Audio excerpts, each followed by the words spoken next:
안녕하세요. 복지정보, 생활정보, 건강정보부터 돈이 되는 일상생활들의 팁까지 정확한 정보로 꼼꼼하게 체크해서 빠짐없이 살펴봐드리는 복지도우미입니다. 오늘 영상도 대한민국 모든 여러분에게 도움되는 영상이길 바라면서 구독, 좋아요 꼭 부탁드려요. 구독, 좋아요 설정하시면 빠른 정보 알림되고 행복한 일만 가득하실 거예요. 지난 11월 16일 국회 연금개혁특별위원회 산하 민간 자문위원회에서 기초연금 최종 개정안을 제출했습니다. 민간 자문위원회는 2022년 5월 연금 개혁을 추진하기 위해 7월에 출범한 13명의 여야 국회의원들로 구성된 연금개혁특별위원회의 산하 연금 전문가 16명으로 구성된 민간자문위원회입니다. 몇 차례의 공청회와 여러 번의 논의를 거쳐 11월 16일 기초연금 최종 개정안을 확정하게 됐는데요.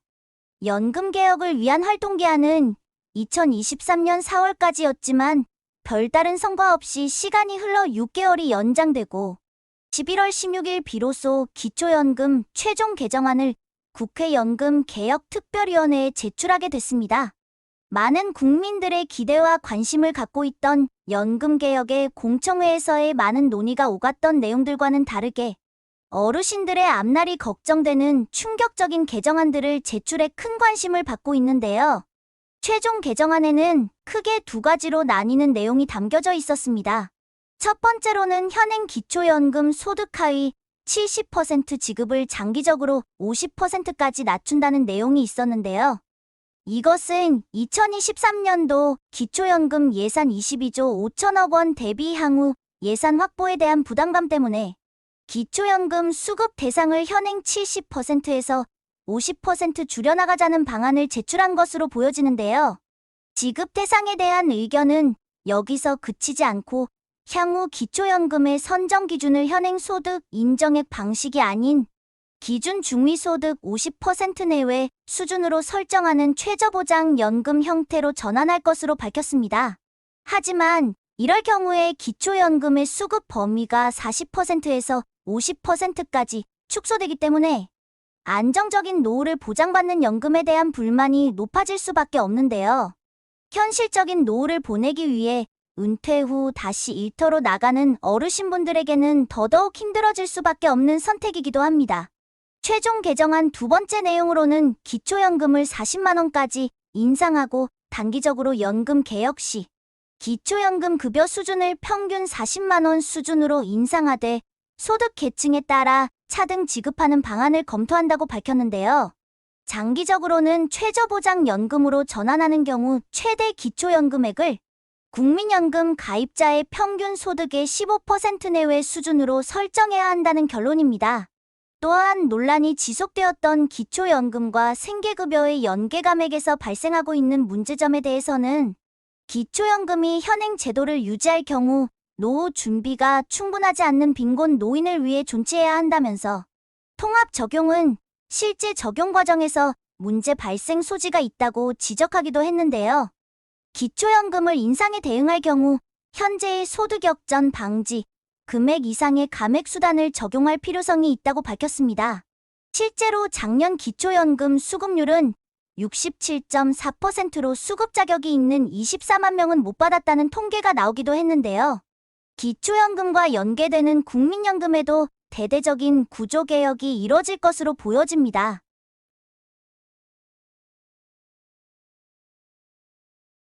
정부에서는 국민연금 개혁안으로 두 가지 개혁안을 내놨는데요. 저출산 고령화 추세가 빨라지면서 국민연금 가입자는 줄고 수급자가 많아지고 있다는 현실을 고려해 더 내고 더 받기 방안과 더 내고 그대로 받기 방안 등 두 가지 대안을 국회에 제출했습니다. 더 내고 더 받기 방안의 경우 보험료율 13%, 소득 대체율 50%, 더 내고 그대로 받기 방안은 보험료율 15%, 소득 대체율 40%를 가리키는데요. 1988년 출범한 국민연금은 현재 적립금이 1,000조 원을 넘겼고 현행대로 유지 시에는 2041년부터 연금 수지 적자가 발생해 2055년에는 기금이 바닥난다는 결과입니다. 가입자는 줄어드는 인구적 요인에 경제 둔화 등 복합적 요인 때문에 기금이 고갈되면 재정 투입이 불가피한 구조로 혈세 투입 등으로 결국 미래 세대의 부담이 커질 수밖에 없다는 결론인데요. 1988년 국민연금 도입 당시 예상했던 기대 수명이 70.7세였지만 2020년 83.5세로 늘어난 반면 1988년 1.6명이었던 합계 출산율이 2022년 0.78명으로 떨어진 것이 큰 요인이 적용된 것으로 보입니다. 그러나 이렇게 더 내는 만큼 돈도 늘리자는 취지의 소득보장론과 더 내고 현행을 유지하자는 두 가지 안 모두 기금 고갈은 불가피하다는 지적이 나왔습니다. 더 내고 더 받는 방안의 경우 기금 고갈 시점이 7년 연장되고 더 내고 그대로 받기 방안은 기금 고갈 시점이 16년 정도 연장된다고 밝혔는데요. 두 가지 방안 모두 연장만 될 뿐 고갈을 피할 수 없다는 결론입니다. 현재 연금 개혁은 이렇게 기초연금, 퇴직연금 등 다층 노후소득보장 틀 속에서 구조 개혁 논의와 연계해 검토해야 되는 상황인데요. 노후 보장을 하는 연금 제도들이 고령화에 따라 증가하는 예산 문제와 공적연금의 다층 체계에서의 연금의 역할, 사회적 수용성 등을 고려하여 세 가지 대안을 제시했습니다. 첫 번째는 국민연금의 보험료율과 소득대체율 등 모수 개혁을 통해 보장성을 강화하고, 기초연금은 국민연금 미가입자 또는 저연금 등 사각지대 완화를 위해 현행 제도의 틀을 개편하지 않는 범위에서 급여 수준을 상향하자는 방안.